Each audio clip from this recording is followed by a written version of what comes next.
maju, wahai sahabat. Halo adik-adik, perkenalkan nama saya Franciscus Saverus Ferry. Saya mahasiswa program studi pendidikan fisika dari Universitas Kristen Indonesia. Nah, pada kesempatan kali ini saya akan menyampaikan materi yaitu fluida dinamis.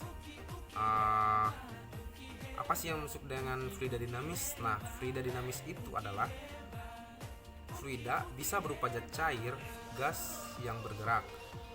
Dalam mempelajari materi fluida dinamis, suatu fluida dianggap sebagai fluida ideal. Nah, apa sih itu fluida ideal? Nah, fluida ideal sendiri adalah fluida yang tidak kompresibel, berpindah tanpa mengalami gesekan dan alirannya stasioner. Nah, fluida dinamis itu mempunyai fluida ideal loh, dimana fluida idealnya sendiri adalah fluida yang memiliki ciri-ciri sebagai berikut. Yang pertama itu fluida tidak dapat dimampatkan atau incompressible, yaitu volume dan massa jenis fluida tidak berubah akibat tekanan yang diberikan kepadanya. Yang kedua itu fluida tidak mengalami gesekan dengan dinding tempat di mana fluida tersebut mengalir. Nah, yang ketiga itu kecepatan aliran fluida bersifat laminer, yaitu kecepatan aliran fluida di sembarang titik berubah terhadap waktu sehingga tidak ada fluida yang memotong atau mendahului titik lainnya. Nah, di dalam fluida ini ada jenis aliran fluida terbagi menjadi dua. Yang pertama itu adalah laminer. Nah, apa sih yang maksud dengan aliran laminer itu? Nah, aliran laminer itu adalah aliran fluida yang mengikuti suatu garis lurus yang melengkung yang jelas ujung dan pangkalnya, serta tidak ada garis lurus yang bersilangan. Nah, yang kedua itu adalah aliran turbulen. Aliran turbulen sendiri adalah aliran fluida yang ditandai dengan adanya aliran berputar dan arah gerak partikelnya berbeda, bahkan berlawanan dengan arah gerak keseluruhan fluida. Untuk materi selanjutnya, komponen dalam fluida dinamis. Debit adalah jumlah volume fluida yang mengalir per satuan waktu, biasanya per detik, makanya dilambangkan dengan Q, sama dengan V per T sama dengan A dikali V. Keterangannya adalah Q sama dengan debit aliran fluida, V sama dengan volume fluida, T itu selang waktu, A itu luas penampang aliran, dengan V kecil kecepatan aliran fluida.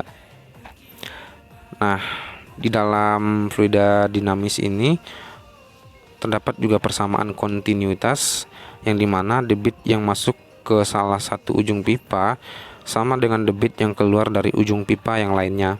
Maka dapat persamaan Q1 sama dengan Q2, maka didapat A1 V1 sama dengan A2 V2.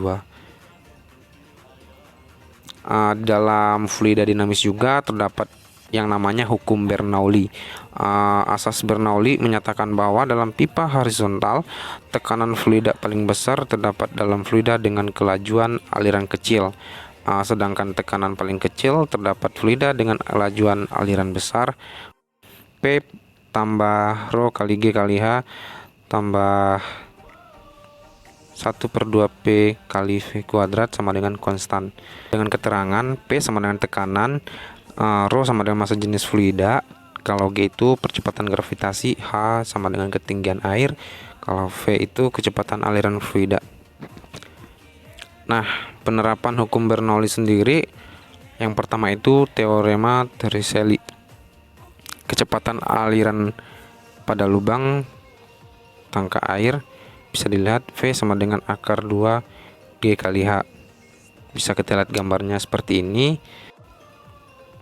Nah, yang kedua itu adalah venturimeter, merupakan alat yang digunakan untuk mengukur laju aliran fluida, misalnya air atau minyak yang mengalir melalui pipa, dan manometer merupakan suatu alat pengukur tekanan.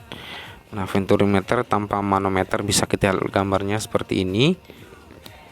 Nah, di dalam venturimeter ini memiliki persamaan V1 sama dengan akar 2 kali G kali H per A1 per A2 kuadrat dikurang 1 Nah, memiliki keterangan V1-nya sama dengan kelajuan fluida pada penampang. Yang kedua itu A1 sama dengan luas penampang 1, A2 itu luas penampang 2, H perbedaan ketinggian pada fluida, kalau gitu percepatan gravitasi. Oke, kita masuk ke venturimeter dengan manometer. Nah, di sini ada gambar yang bisa kita lihat. Nah, di sini kelajuan fluida pada luas penampang. Jadi di sini juga memiliki persamaan V1 sama dengan akar 2 rho kali F kali G kali H per rho kali U A1 per A2 kuadrat dikurang 1. Nah, keterangannya itu V1 sendiri itu kelajuan fluida pada penampang 1, A1 luas penampang 1, A2 itu luas penampang 2, H sama dengan perbedaan ketinggian pada fluida. Nah, G itu percepatan gravitasi, rho F itu sama dengan massa jenis raksa, kalau rho U sama dengan massa jenis udara. Oke, kita lanjut. Ini ada tabung pitot, sebuah alat yang berfungsi untuk mengukur kelajuan aliran fluida dinamis atau udara dengan cara mengukur perbedaan tekanan aliran dengan tekanan statisnya. Oke, selanjutnya gaya angkat pesawat, sayap pesawat terbang. Nah, mungkin di antara kita banyak bertanya, nah kenapa sih pesawat itu bisa terbang gitu? Bagaimana pesawat itu bisa terbang? Nah, pertama itu gaya dorong yang berasal dari mesin pesawat dan besarnya jauh lebih besar dari hambatan dengan udara. Hal ini akan mendorong pesawat melaju ke depan dengan kecepatan tertentu, maka menimbulkan gaya aerodinamik pada sayap dan bentuk sayap yang lengkung, atau dengan kata lain aerofil.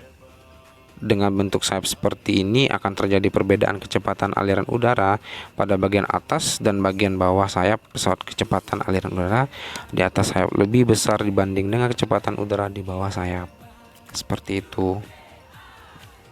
Gaya angkat pesawat menurut asas Bernoulli. Nah, ternyata pesawat itu bisa terbang.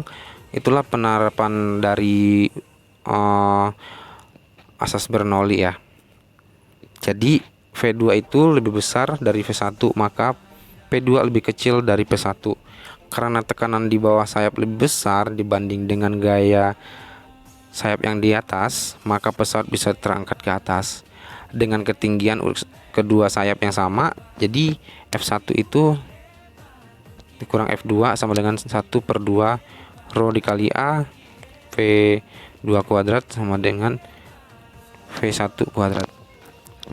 V1 dikurang V2 sama dengan gaya angkat pesawat terbang, rho massa jenis udara, kalau A itu luas penampang, kalau V1 itu kecepatan udara di bawah sayap, kalau V2 itu kecepatan udara di atas sayap. Oke, sekian penyampaian materi dari saya. Kurang lebihnya saya minta maaf. Tetap semangat untuk kita. Salam sehat. Terima kasih.